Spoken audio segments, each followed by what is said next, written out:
Hmm. So for all of you who doesn't know what are the Fourier series of switching switches and what are the switching functions, so just I will introduce that, and afterwards we will move ahead. So uh, just let me draw the circuit, or I will take that circuit from previous slides.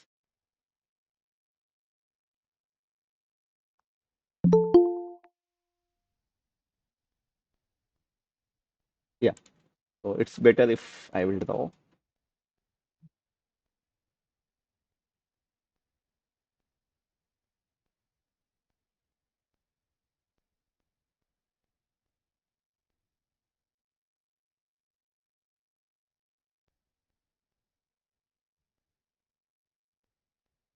Is my writing visible to you? Yes, sir. Fine, thanks.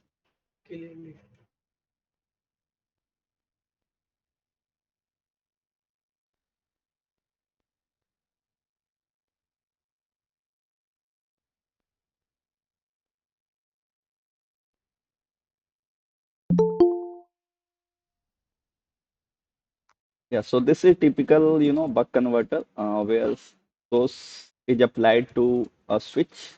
And this S1 switch is generally your power IGBT or BJT or MOSFET, and this S2 switches are generally power diodes. And this inductor is here to filter out the ripples what will be generated. And here capacitor is also for that purpose. And this load is connected, which will be absorbing the power. And this source will try to supply DC power here, but it will again it will contain some ripples, so that would, you can say, AC ripple power also. So that we will see from that Fourier series of this type of waveforms, so that it will be good to visualize. Otherwise, it won't be perfect. So let us see what is the nature of switches. So how we will give the pulses to these switches. So actually earlier also I defined the switches and switching function of these switches as all as already I mentioned. Those are available on my YouTube channel.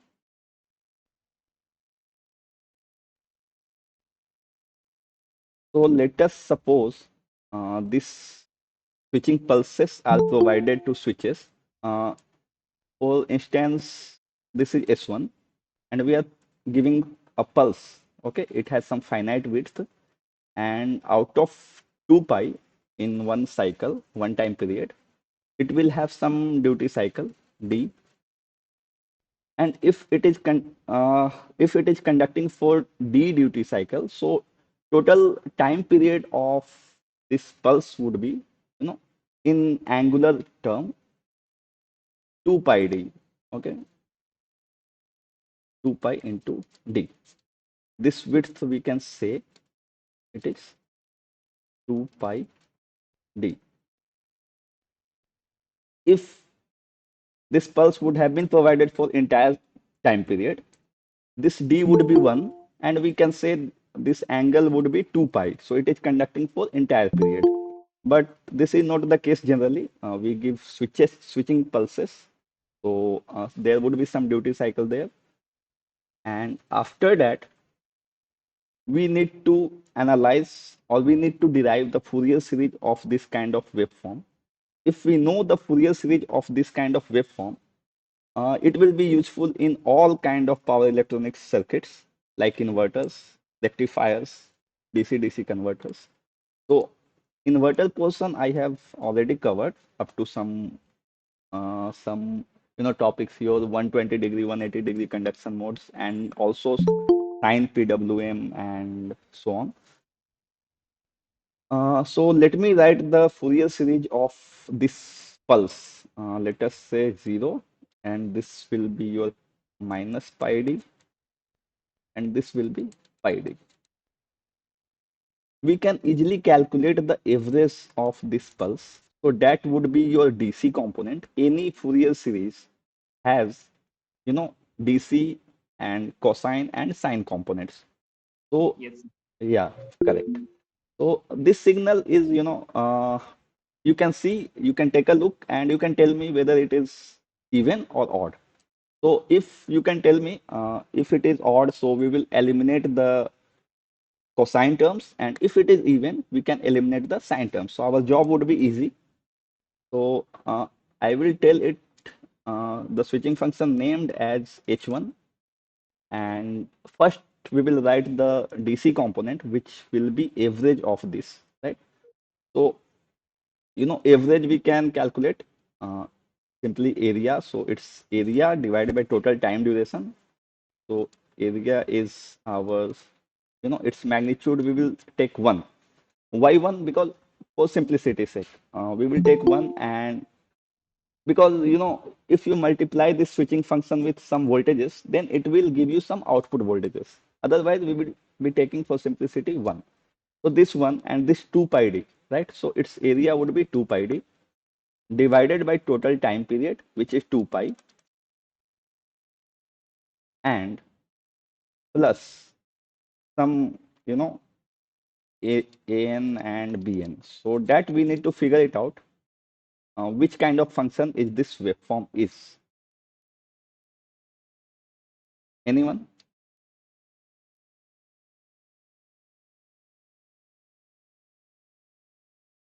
Yeah, I can see a lot of people. Okay, I will reveal that. So it looks like it is an even function, and for even function, you can always verify with xt is equal to x of minus t. If this condition satisfies, then your function is even. Okay. Yes. So for even function, we can derive, right? We can derive an, and that will require some calculation. So since you all are preparing for GATE, so at this point we will try to wrap up quickly. If you want, I can derive it. Otherwise, I will write the simple Fourier series equation here, and you can just use it everywhere. Okay. So you know how to derive an and bn, right? Anyone has issue in that, so that I can derive that here? Okay, it seems like I should do it. Everything is clear, sir. Sorry, I could not get it. Everything is clear, sir. No doubt. Okay, thanks a lot. So if it is even, we will consider only cosine terms, no sine terms, and for that we can derive in that manner. It is conducting for 0 to d pi. All, the formula contains 2 by 2 t and 0 to whatever the duration it is conducting for. So from minus pi d to pi d, its magnitude is 1. So 1 into cos n theta. Since we are dealing in terms of angle, so we will take theta and d theta. Okay. So if you calculate this integration, and t is nothing but the 2 pi, so it will be your 2 by n pi sine n pi d. This is very important result which we will use all the time in power electronic circuit. Okay. So we calculated our cosine components, we calculated our average components. So we will club it and we will define a switching function, and that will be, so H1 is the switch, and its switching function would be average term was D plus summation n is equal to 1 to infinity 2 by n pi sine n pi d, and since it was even, so an cos n omega t component will be there. So this is the Fourier series of this kind of waveform or this switch. Okay, I hope Yes, it sir. would be clear. Yes, Now, sir. yeah, fine, thanks. So now we can see from this switch characteristics, it has some AC component or AC ripple, or your harmonic ripple component. So it will contribute to your some power of harmonic if it will get multiplied with some harmonic currents. Otherwise, it will be reflected as a ripple output voltage. So how it will come there? Just let me analyze this circuit. Yeah.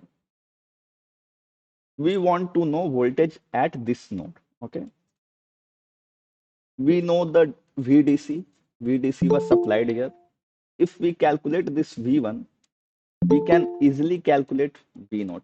Okay. And V1 can be calculated from this switching function approach. So V1, if I write when switch S1 was closed, so it will this VDC node will be reflected at V1. So we will say it H1 VDC. If let's say some voltage would have been connected here. As of now, it is grounded. No voltage source is connected here.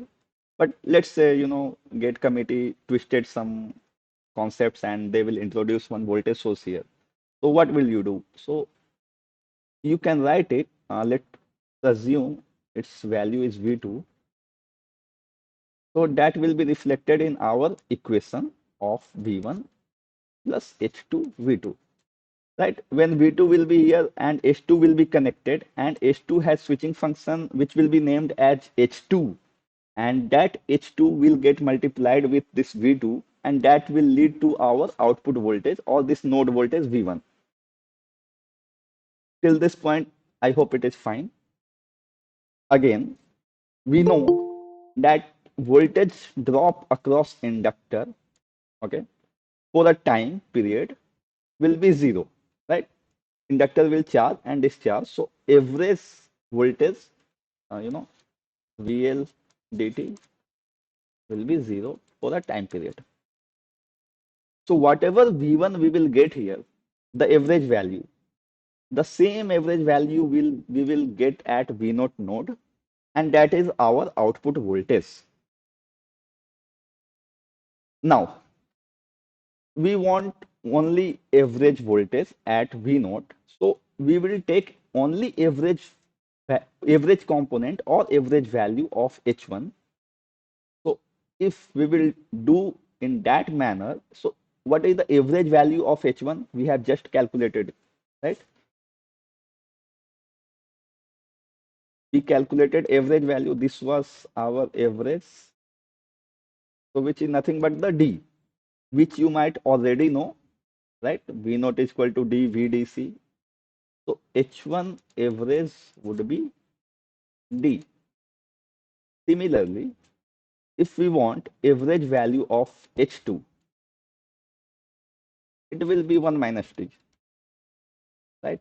But when we want to analyze, some ripple in our inductors, because instantaneous value of voltage in this inductor would not be zero, right? It's the change of, voltage in one cycle at a steady state. That would be zero. Not the instantaneous value of voltage across inductor will be zero. Same happens in case of capacitor. So, moving ahead. So, if we know from this, if we want to calculate the output voltage from this circuit, so we have calculated easily V1 value, and V1 is nothing but the H1 VDC, and H1 average is nothing but the D. So we can write D VDC. I am putting from this equation H1 VDC plus H2 V2, And in a typical buck converter, generally our V2 is 0. So we will write 1 minus D into V2, and that is nothing but the 0. So it will come out to be dVdC. So this is your famous formula of buck converter, dVdC, V1 is equal to. And the same voltage V1 will reflect in V0, and that would be your output voltage. So I think that is fine. Any doubt till now? I will minimize it. So you see it and you let me know if there is any doubt. Sir, how can we introduce V2 at that ground point? There are some methods. Let us say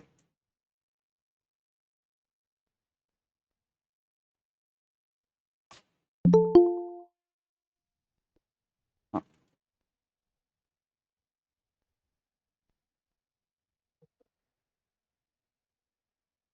now does it make sense? Yes, sir. Yeah, that's what I mean there, right?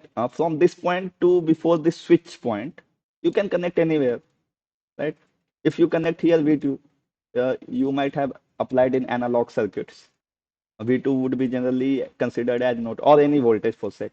So that would be considered as node and you apply KVL in one linear circuit. That's the thing. Yeah, fine. Okay, sir.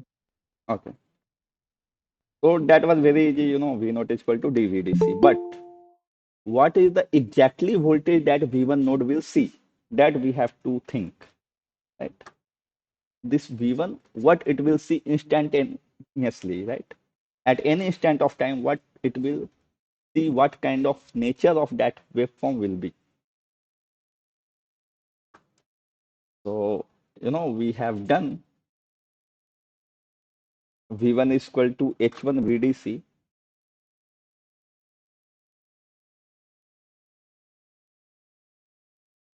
right? Because V2 was 0 in typical buck converter. And we will just put the value of H1.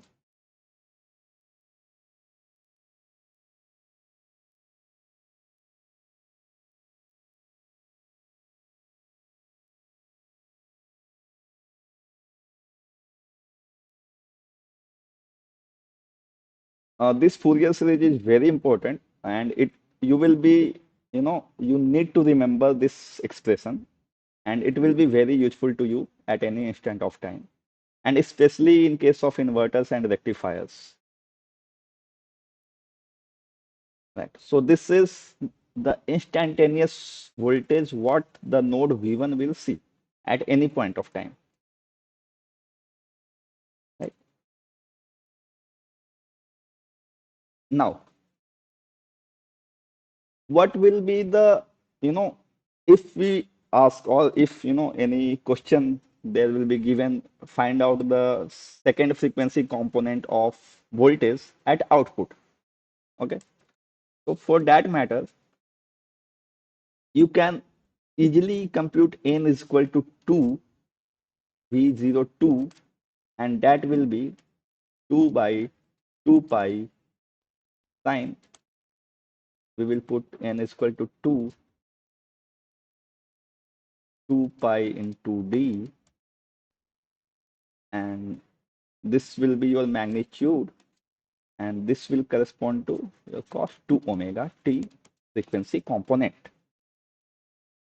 So this much voltage of ripple of second order that node V1 will see, right? And so on. If you put, further n is equal to 3, 5, and 7, and if you add in some software also, so you will be able to visualize certain kind of waveforms. Let me show you what kind of waveform you will see.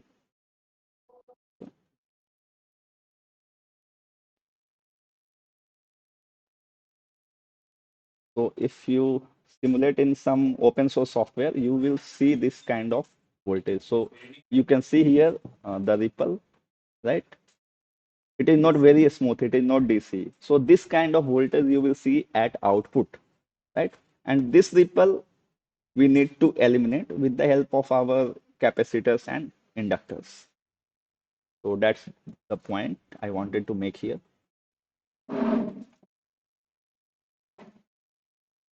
Yeah, so I hope it would be fine till now. Yes, sir. Yeah, Yes, sir. thanks.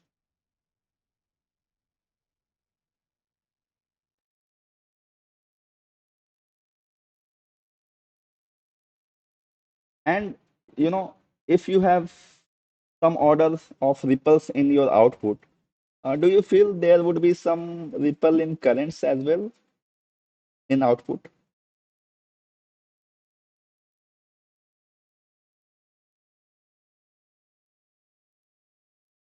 We know, right? We have inductor, we know we have ripple, not by intuition. We will derive that also. And if you apply your average voltage formula, which is famously known as volt-second balance, if you apply it there, you will feel there will be some ripple that is known as delta IL, and that waveform will be shown like that,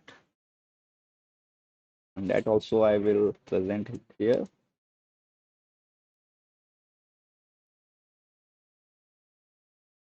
So this kind of current and this kind of voltage.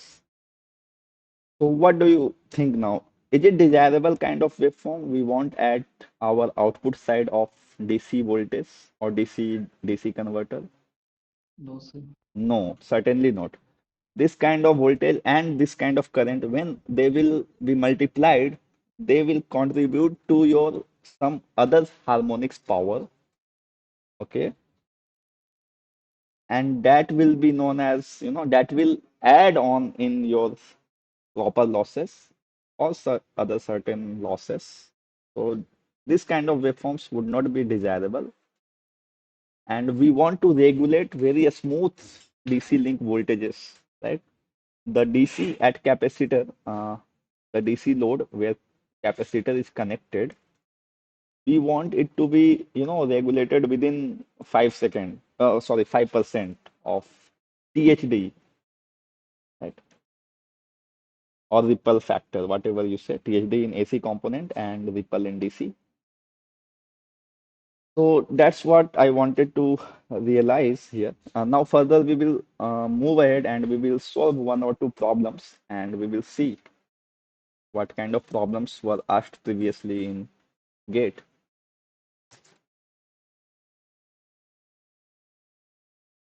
So this common data question asked in GATE 2013 for total 4 marks. This was for 2 marks and this was for 2 marks and it was asked in 2013. So read the problem carefully and we will solve after that. Right?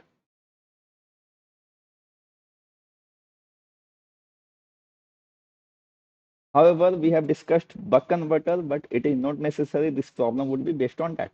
And if you have understood really the concept of switching functions, it would be very easy to solve it. This is one switch, this is second switch. Right? We will name it H1, H2. This is one node, this is one node.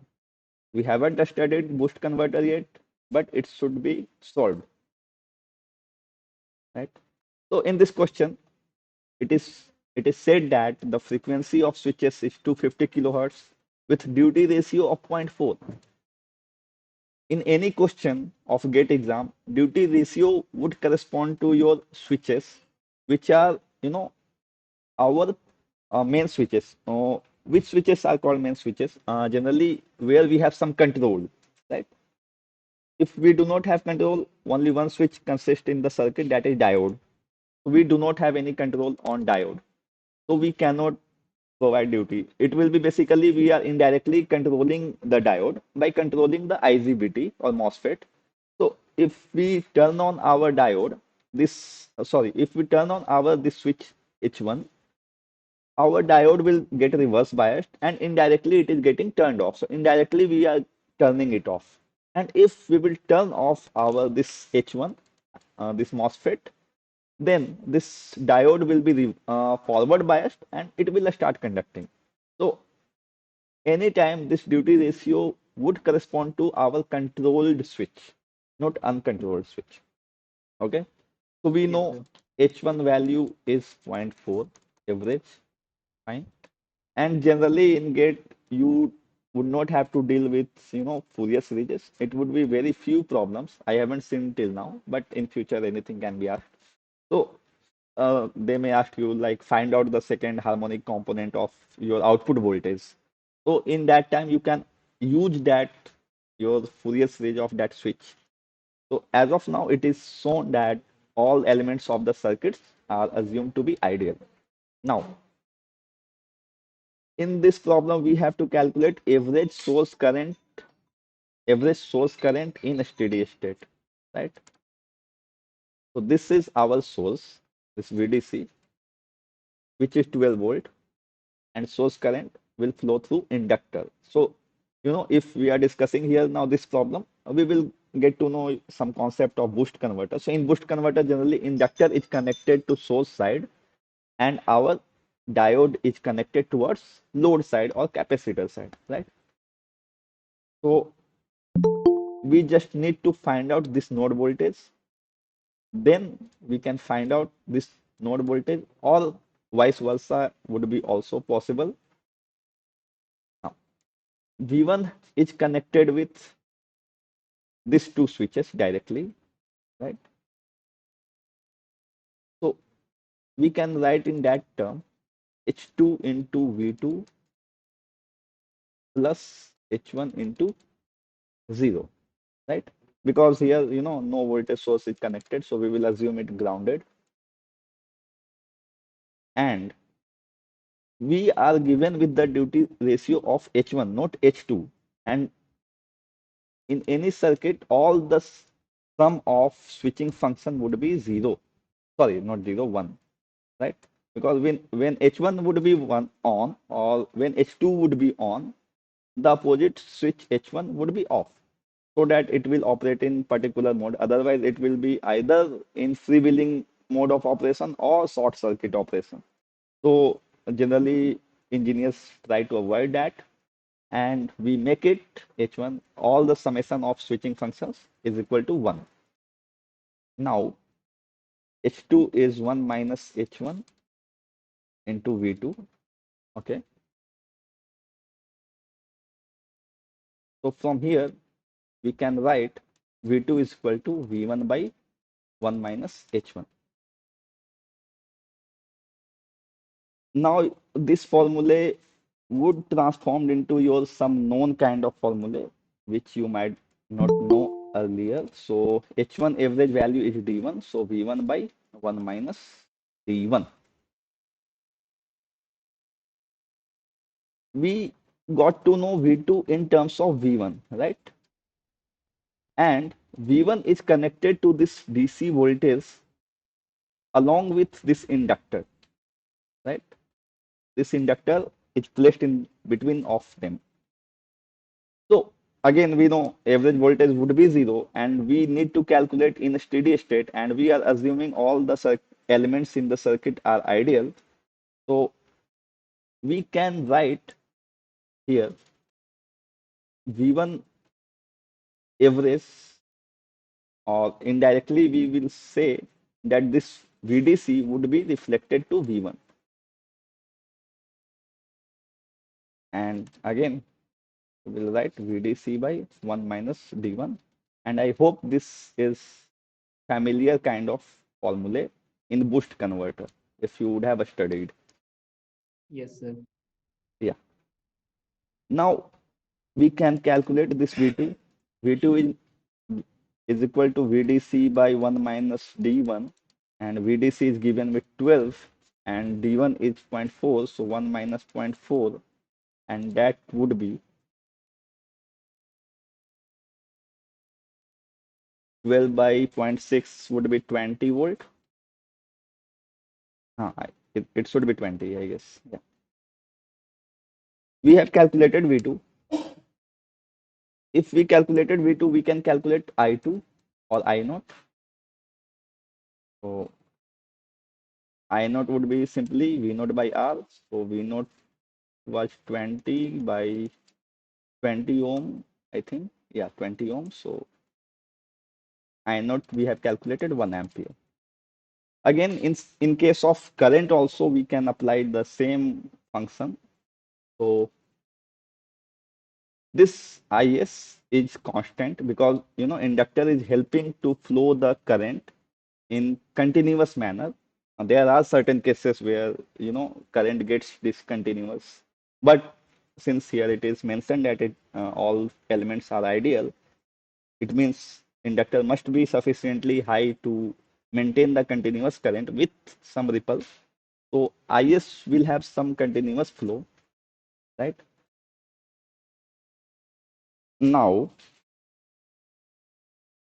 we need to know this Is in terms of I naught because we have calculated I naught. We need to know the value of Is. So Is will be known as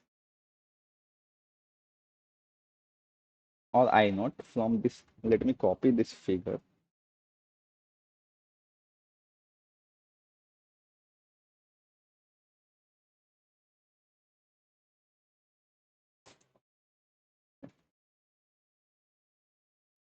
Yeah. So this IL and this I naught was there. Now, when this switch H2 will be closed, we can write I naught is equal to H2 into IL, right? Why not IL is equal to H2 into I naught? Can anybody tell me? Why not in opposite sense? Why can't I write IL is equal to H2 into I naught? Because this is inductor and inductor is connected across the supply side and generally continuous current will be flow through this inductor. The current is getting supplied from this voltage source and it would be connected. So there would be some partial time of time period for which this switch will be conducted. So any time, let's say in ideal case, if IL is like this, okay, if IL is like this, and we need to find out the I naught. So I naught is connected through this switch. So when this switch will be on, let's say till this point from 0, this switch is on. This diode is on. Diode is also a switch, but we generally call it diode or uncontrolled switch. So when this diode is on, then only this current will conduct. Then only I naught will be equal to IL. Okay. Then only I naught will be equal to IL till dt. After that, I naught will be 0. So from dt to t, this diode will not conduct. This switch will get on. That's why I am writing I naught is equal to H2IL, right? H2 maximum value could be 1, right? If this diode would conduct for entire period, then only we can say its average value is 1. But again, we do some switching, we do some pulse generation, we give it some time, finite time out of one time period, so that we can maintain certain kind of desirable characteristics towards the load. So that's why I am saying I naught is equal to H2IL, not in other sense, IL is equal to H2 I naught. That would be, you know, completely wrong because IL is not depending on I naught here. Right? Okay, fine. So now we know that I naught is equal to H2IL, and if we need to calculate average value of I naught, so that would be average value of IL, right? So IL I can write is equal to I naught by H2, and we have calculated the average value of H2, and that is 0.6, 1 minus zero point 0.4, because zero point 0.4 was the duty period for this switch, MOSFET switch. Okay. I naught we calculated 1 and H2 is 1 minus zero point 0.4, that is zero point 0.6, and it would come out to be 10 by 6. And we will see the options. So in option, we will do factorization. So 5 and 3. So it will be 5 by 3. It is given in B option. So I think it should be correct. Any doubt till now? Is it bit complicated? I also know that it is bit complicated, but it will help you in understanding of some other concepts. That's why I am taking it from this point. Because other circuits or any kind of complicated circuits or any new questions can be framed in gate, then you will not get stuck in that question. Okay, fine. So should I move ahead, or anyone has any doubt here? No doubt, sir. It's clear. Okay, perfect. Now And then this, yeah. when we said Sorry, Akash, I did not get it. nothing, sir, please. Okay, It's okay, okay. thanks. So further, the second problem, it is saying calculate peak to peak source current in our inductor, or the ripple. What is the ripple value? As I mentioned, there will be some ripple across this inductor. Okay. When this ripple will be zero, this ripple will be zero when we have provided sufficiently large inductor. This 100 microhenry is not very large inductor. So if you want very pure DC kind of current across inductor, you need to provide large value of inductor. But here, everything comes at some price. If you provide very large inductor, first of all, it will occupy very large space. Secondly, it will increase your cost of your circuit. Okay, generally, buck converter or DC to DC converter is not that much costly. Generally, what we used. So we want to cut down on cost also. That's why we provide, and we try to make it very compact. So these two reason is there. So yeah, anytime if you are asked with peak to peak current, you can apply voltage. What is the voltage across any inductor? It is nothing but L di by dt. This formula is sufficient to calculate ripple in any kind of DC-DC converter. Okay. So when this switch Q is on, then inductor will be charged. And when this switch will be off, this inductor will get discharged. So the change in, let's say, this is typical inductor waveform. Okay. So from 0 to your dt, when your switch is conducting, your inductor is getting charged, and it will charge till IL plus del IL by 2, and this ripple value is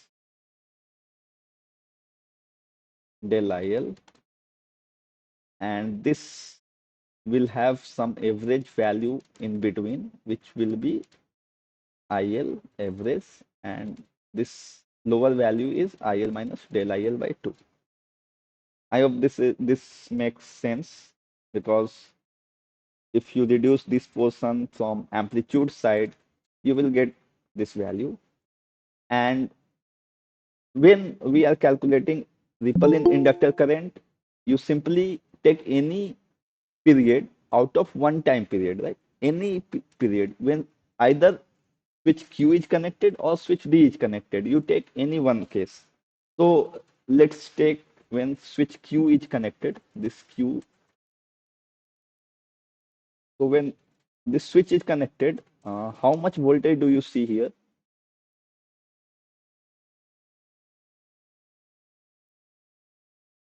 When this switch Q is connected, how much voltage do you see across this inductor?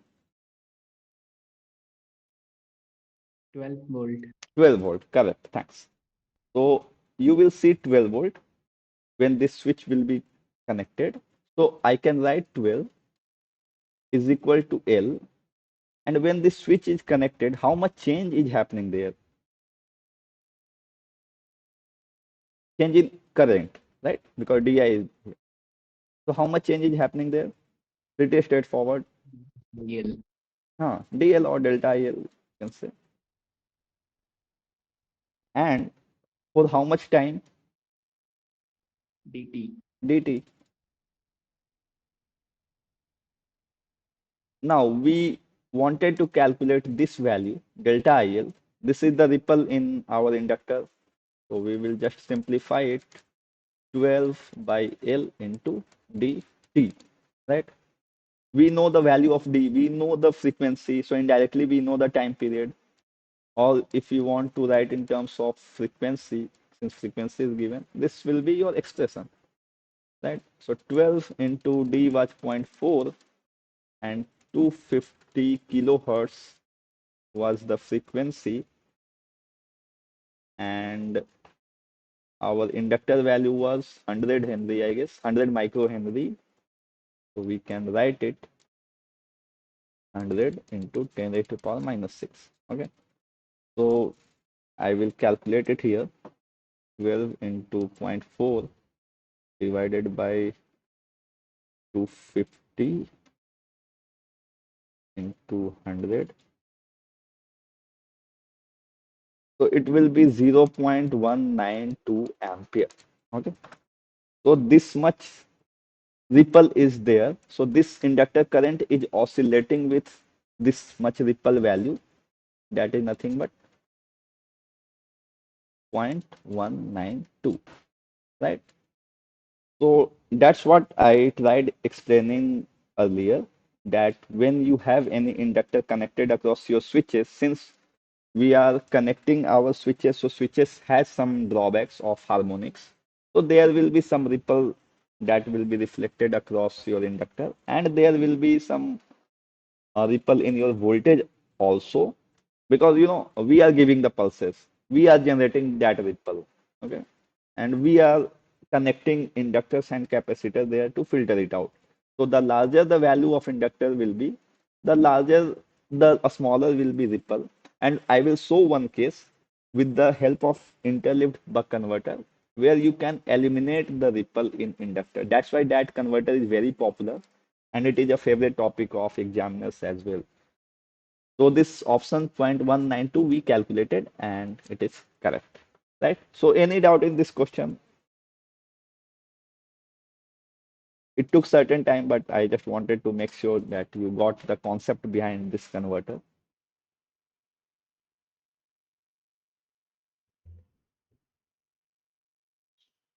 So if not, we will move ahead to the next topic, that is interleaved buck converter. Is it fine? Anyone can reply. It's Yes, fine, sir. sir. But I have some question like, but if there were any change in voltage across the capacitor because it Mhm. is parallel to the load and the converter is also in parallel with it, kind of. Okay. You mean that there will be change in voltage across capacitor, right? Yes, when sir. when some other loads are connected to the same converter at output. Yes, sir. Okay, fine. Yeah, of course. This capacitor, that's the main issue in DC to DC converter. If you applied some other loads, let's say RL or RLE, DC motor kind of load, in any motor, let's say DC or even for AC motor, there will be one stage where DC-DC converter will be connected. You must have heard that DC link voltage across battery of your motor drives or electric vehicles, DC link, DC bus voltage. Have you heard that term, DC bus voltage? Yes, sir. Yeah. So this capacitor is to ensure the regulated DC bus. It should not, it should not fluctuate. It should be regulated. That's why we try to make the large value of this capacitance, and the large value of capacitance help us in regulate this. So it is in hand of designer how good you design it, so that the link voltage will not get fluctuated and it will supply the desirable characteristics of the load. Okay. It is very Okay, sir. possible if you analyze some other loads, or if you say we will do it some other session, and we will analyze that what will happen if we connect any kind other kind of loads, RL, RLE, then what kind of value of capacitor is required to maintain constant current and voltage. Sorry, voltage. Capacitor will regulate the constant voltage across your DC side. Right? In same way, you can design the or you can calculate the value of inductance so that there will be minimal ripple, tolerable ripple that is below 5%. Right? So we Sure, will, sir. yeah. Any other doubt?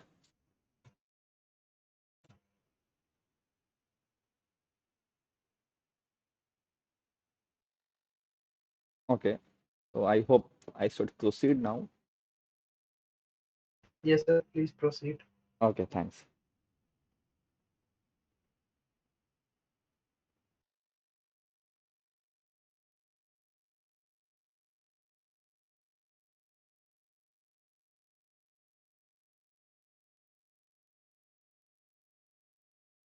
If you are preparing for GATE, this question should be, it would be in your mind.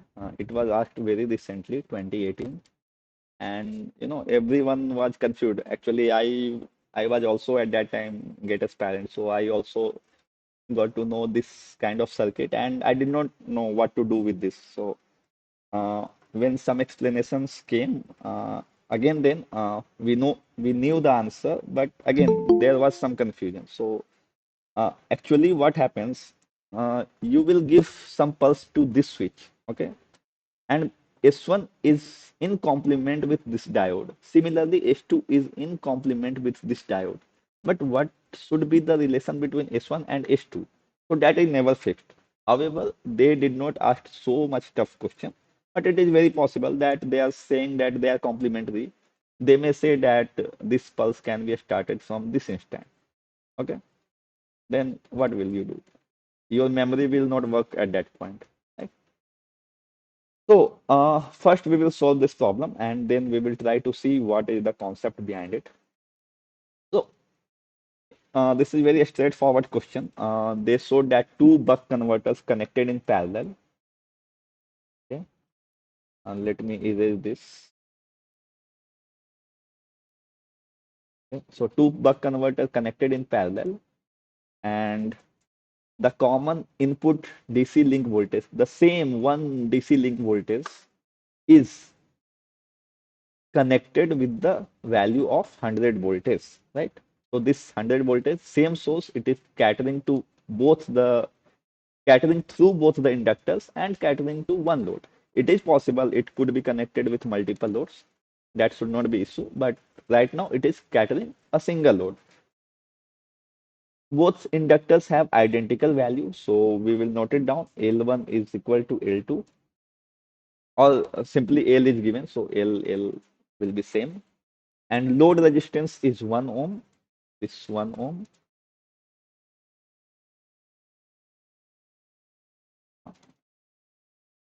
Why this is not working?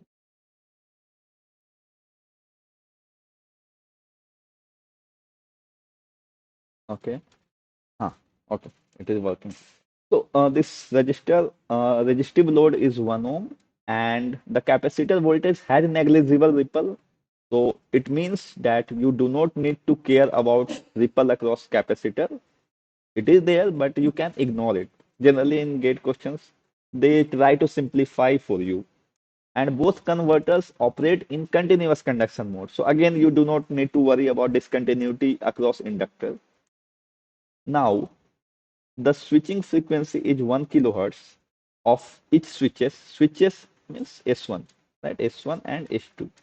So switching frequency is given and switch control signals are shown. So these are the signals that are generated to supply this or to turn it on for that period, right? So S1 is turned on for zero point 0.5 millisecond, and again S2 is in complement with S1.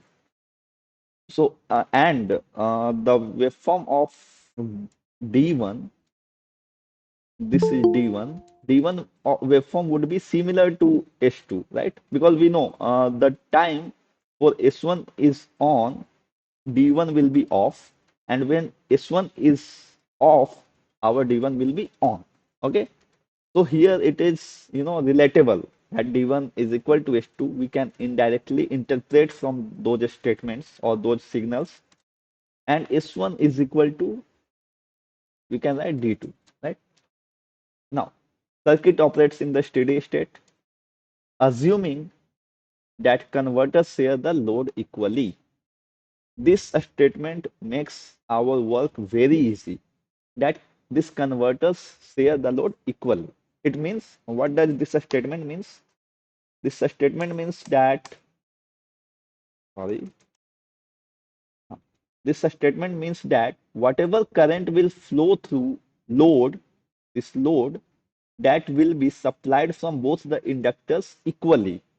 IL1 will be equal to IL2 because, in buck converter, our inductor is connected across load side. So I will just zoom it for time being. So whatever IL1 is flowing, the same current IL2 will flowing, or we can simply say IL and IL, and this I naught will be equal to sum of IL1 plus IL2. Okay, I hope till now everything would be fine. Now, Yes. yeah. So now we see what will be the value. Actually, we asked just one very simple parameter, that is IS1 average value.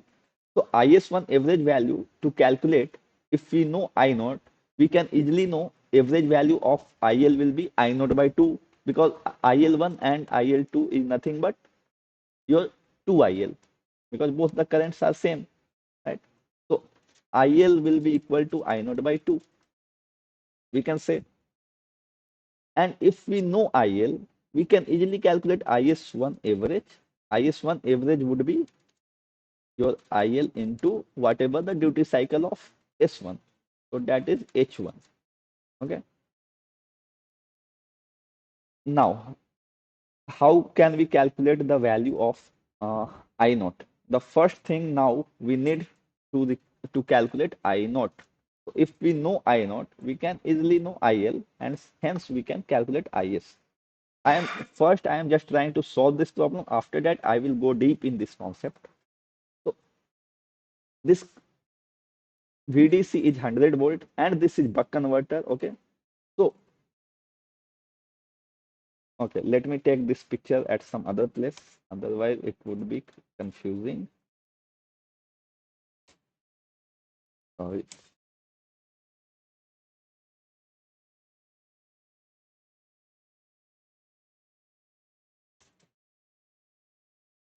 Mhm.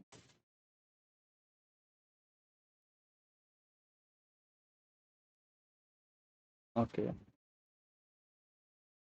Sorry, just a second.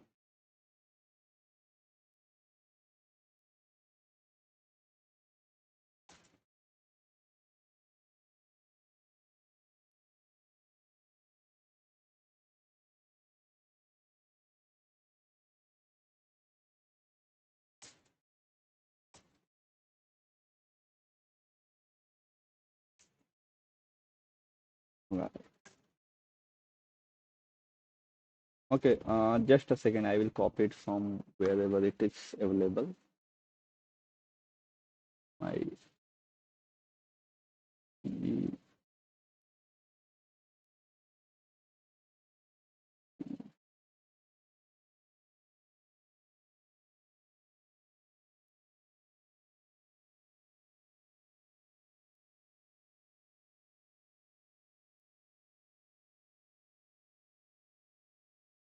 huh. Here this circuit is given. So I will just take.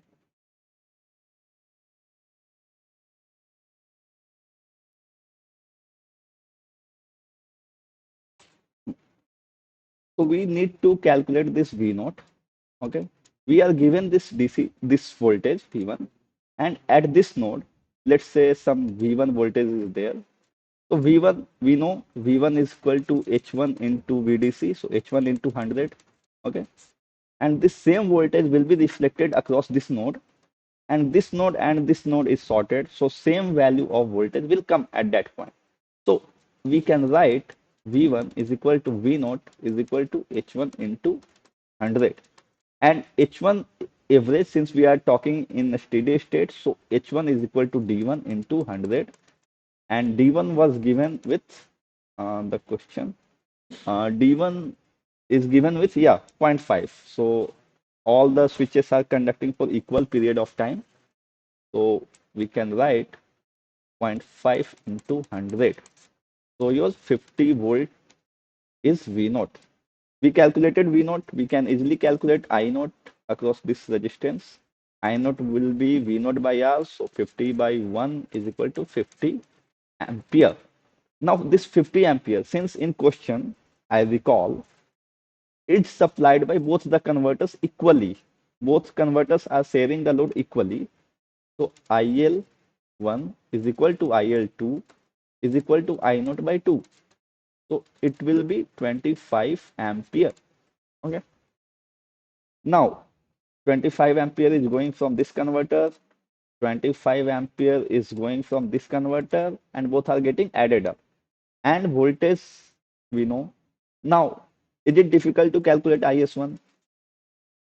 I hope not, because we know IL. Again, we will do H1 into IL1 since continuous current is flowing through this. So again, we will take the average value of H1, which is nothing but zero point 0.5, and 25 ampere of the current across this inductor. So it will be 12.5 ampere. Okay. So this was just the answer for that problem. Is there any difficulty in this solution? No, sir. Fine. Now we will see what happens. Why do we do this kind of connection? What is the benefits behind it? Okay. So just for the sake of understanding, I have, you know, plotted this curve. When your switch 1 was on, okay, when switch 1 was on, this IL1 was increasing, right? When switch 1 is on, IL1 is getting charged. And when switch 1 is off and D1 is on, then your IL1 get discharged, okay? And what will happen to IL2? So you can see this waveform, this switching function waveform of switch 2, it is shifted by how much angle from S1? In angular terms, can anybody let me know by how much angle it is shifted? So simply, you can see if it is 2 pi from 0 to 2 pi, okay? So this switch is shifted by pi. So it is shifted by 180 degree, okay? So this converter S2 is shifted by 180 degree from first converter. So we are doing phase shifting in converters so that we will get our desirable kind of waveform of current with minimal value of ripple or almost no ripple. So we will see this ripple will be, all absolute zero. Why? How it is happening? We will see. So if you compute or if you provide this inductor with some value, and this was not included in this question, I actually calculated this inductor. If you provide this inductor with 25 microhenry, sorry, millihenry, then what will happen? Your ripple current will be 1 ampere peak to peak. This peak to peak is nothing but the 1 ampere. And when this current is rising, this current is falling. Okay. And when this current is falling, this current is rising. Now we know we can add the graphs. So let us add at 0 instant. So this is 0 instant. Here 26 ampere. Okay. And this IL1 is 24. So if we add, what will happen? 26 and 24 would be 50. It should be 50, not 30. Okay. 50. Again, this angle is pi by 2. At pi by 2, IL1 is 25 and I2 is also 25. So we add 25, we will get here. at pi 26, 24, 50. Again, you do the calculation, you will get 50 across all the points. So you can plot one graph and you can draw the line and you can see your ripple has been smoothened out. Okay. Now, for this value of inductor, our ripple is very zero, really zero. Okay. Now you have one work. You go back and you calculate when this second converter was not present in the circuit, what would be the value of ripple with 25 millihenry of inductor value. Okay, you got the problem with this value of inductor 25 millihenry and single only one converter is there, only S1 switching is there, no S2 is there, and you compute and see whether your ripple current is getting zero or not. And from intuition, just let me give you some hint.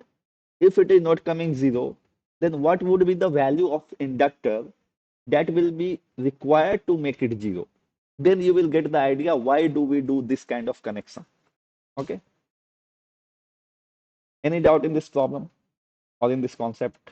Anyway, it is very important problem. You can face any time in gate. No doubt, sir. Okay, fine. So if this is the case, I hope we are out of time, but I would like to quickly discuss this concept.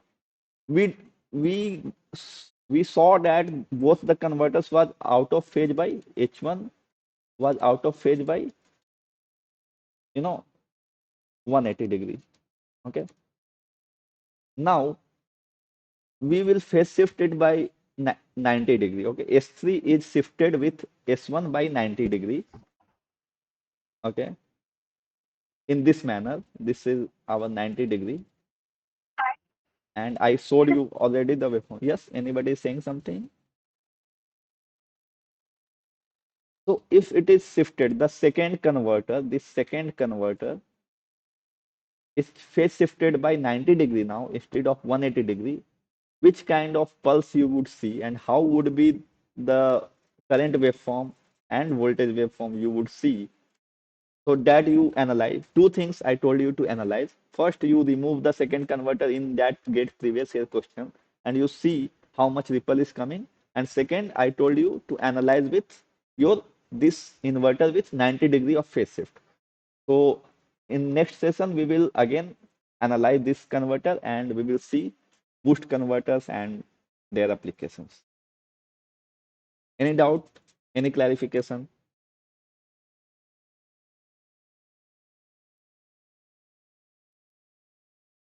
No. Any reference book for electronics? Reference book, you can follow Ned Mohan. Ned Mohan is very good book, but yeah, again, you need to carefully choose the topic so that you would not spend so much time on, reading the concepts. You just grab the concept, you try the questions because, there are very less time remaining for your examination.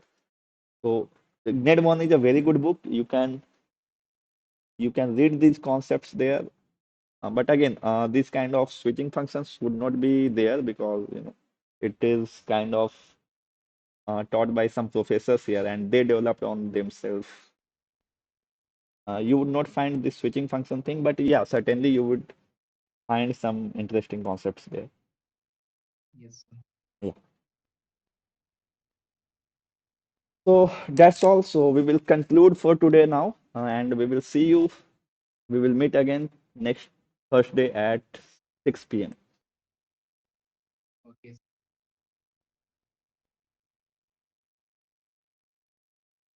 Okay, thanks. Thanks a lot, guys.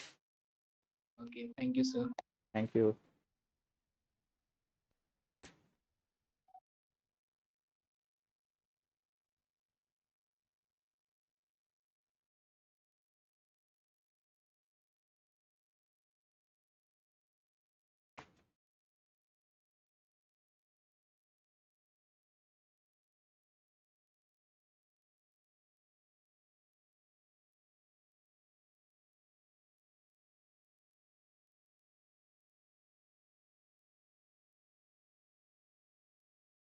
Okay, so I would leave in 1 minute. If still two guys are there, if you have any doubt, you can ask.